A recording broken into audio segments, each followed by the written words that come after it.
Jaipur bomb blast case के चारों आरोपियों को बरी कर दिया गया है। हाईकोर्ट ने चारों के डेथ रेफरेंस खारिज कर दिए हैं। इससे पहले चारों आरोपियों को ट्रायल कोर्ट ने फांसी की सजा दी थी। हाईकोर्ट ने ट्रायल कोर्ट के फांसी की सजा के फैसले को पलट दिया है। दरअसल प्रदेश की राजधानी जयपुर में 13 मई 2008 को सीरियल ब्लास्ट हुआ था। माणक चौक, खंडा, चांदपोल गेट, बड़ी चौपड़, छोटी चौपड़, त्रिपोलिया गेट, जौहरी बाजार और सांगानेरी गेट पर एक के बाद एक बम धमाकों से जयपुर दहल उठा था। शाम को हुए इन बम धमाकों में लगभग 71 लोग मारे गए थे और 185 लोग घायल हुए थे। रामचंद्र मंदिर के पास से एक जिंदा बम भी बरामद किया गया था, जिसे बम निरोधक दस्ते ने निष्क्रिय कर दिया था। जयपुर की एक निचली अदालत ने इस मामले में 4 दोषियों को फांसी की सजा दी थी। इस फैसले को राजस्थान हाईकोर्ट ने चुनौती दी गई थी। बुधवार को जस्टिस पंकज भंडारी और समीर जैन की खंडपीठ ने सीरियल बम ब्लास्ट के मामले में फैसला सुनाया। हाईकोर्ट ने दोषियों की फांसी की सजा को खत्म कर उन्हें बरी कर दिया। राजस्थान में राइट टू हेल्थ बिल के खिलाफ बुधवार यानी आज सरकारी डॉक्टरों ने हड़ताल पर रहने की बात कही थी। ऐसे में सरकार एक्शन में आ गई और डॉक्टरों को पीछे हटाने के लिए सभी मेडिकल कॉलेजों को नोटिस जारी कर दिया।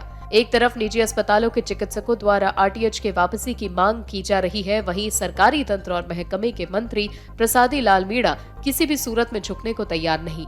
इसी बीच लगभग 19,000 से ज्यादा सरकारी डॉक्टर सामूहिक अवकाश पर हैं। इससे प्रदेश की स्वास्थ्य व्यवस्था चरमरा गई है। हालांकि आपातकालीन सेवा जरूरत के हिसाब से मिल पाएगी। इससे पहले ही पिछले कई महीनों से निजी डॉक्टर्स हड़ताल पर हैं। अब फिर सरकारी डॉक्टर्स की हड़ताल के बाद राज्य में स्थिति गंभीर हो चुकी है। मुख्यमंत्री अशोक गहलोत लगातार डॉक्टर से हड़ताल खत्म करने की अपील कर रहे हैं, लेकिन उस बात या अपील का कोई असर दिखता नहीं है। सरकारी डॉक्टर्स के सामूहिक अवकाश पर जाने की खबर ने सरकार और जनता को सख्ते में डाल दिया है। बड़ी बात यह है कि इसमें सरकारी डॉक्टर्स की हड़ताल में लगभग 4500 मेडिकल कॉलेज के छात्र और प्रोफेसर शामिल हैं।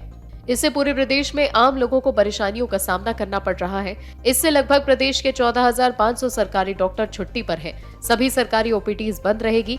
राजस्थान सेवारत चिकित्सालय संघ की ओर से इस ऐलान को किया गया है। राजस्थान सरकार के युवा एवं खेल मंत्री अशोक चांदना 1 दिवसीय दौरे पर बूंदी पहुंचे थे।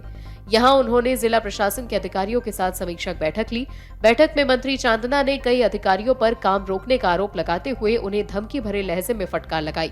बूंदी उप वन संरक्षक टी मोहन राज पर मंत्री चांदना नाराज हो गए। मंत्री ने कहा कि आप हिंडोली विधानसभा क्षेत्र के विकास कार्यों में अड़ंगा अड़ाते हो। उन्होंने डीएफओ को एहसान फरामोश कहते हुए कहा कि जिस दिन मौका मिला सब ब्याज समेत लौटा दूंगा।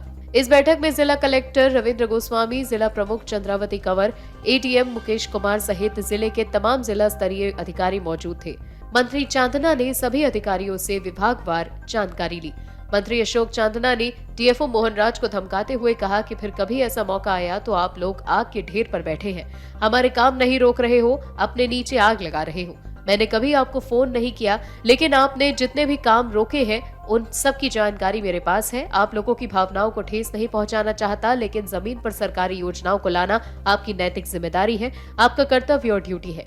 साथ ही मंत्री चांदना की बैठक में अधिकारियों ने कहा कि काम को पूरा करने की मानसिकता बनाएं, जानबूझकर हिंडोली विधानसभा क्षेत्र के कामों में अड़ंगा नहीं डालें। मुख्यमंत्री अशोक गहलोत ने प्रदेश में समेकित बाल विकास सेवा विभाग यानी आईसीडीएस के आंगनबाड़ी केंद्रों और शिशु पालना गृह पर काम कर रहे मानदेय कर्मियों को दिए जाने वाले मानदेय के राज्यांश में 15% की वृद्धि करने के प्रस्ताव को मंजूरी दी है।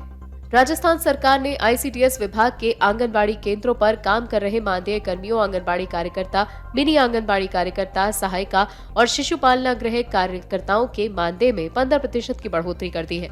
वर्तमान में कार्मिकों को मानदेय का भुगतान केंद्र और राज्य सरकार की ओर से 60 से 40 के अनुपात में किया जा रहा था। ये वृद्धि इन कार्मिकों को राज्य सरकार की ओर से दिए जा रहे कुल मानदेय का 15% होगी। राजस्थान के बूंदी के नैनवा थाना इलाके के एक गांव में सरसों की फसल की कटाई कर रही महिला थ्रेशर में चली गई।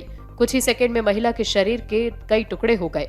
नैनवा थाना क्षेत्र के बम्मूली गांव में स्थित खेत पर सरसों की फसल निकालते समय ये दर्दनाक हादसा हुआ। यहां थ्रेशर मशीन में आने से महिला की मौके पर ही दर्दनाक मौत हो गई। हादसे का शिकार हुई महिला के शव के कई टुकड़े हो गए, जिन्हें परिवारजनों को समेटना पड़ा।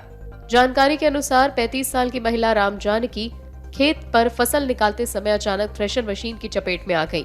इससे उनके शरीर के टुकड़े हो गए। हादसे के बाद परिवारजन महिला के शरीर के टुकड़ों को पोटली में बांधकर नैनवा अस्पताल लेकर पहुंचे। दर्दनाक हादसे में महिला की मौत से परिवारजन बेसुध है। इधर सूचना पर नैनवा पुलिस मौके पर पहुंची और शव का पोस्टमार्टम करवाकर परिवारजनों को सौंप दिया। आज के लिए राजस्थान की बड़ी खबरों में फिलहाल बस इतना ही। मिलेंगे आपसे अगली बार, तब तक के लिए बड़ी खबरों के लिए देखते रहिए अमर उजाला राजस्थान। डाउनलोड करें अमर उजाला ऐप और पाएं खबरें लगातार।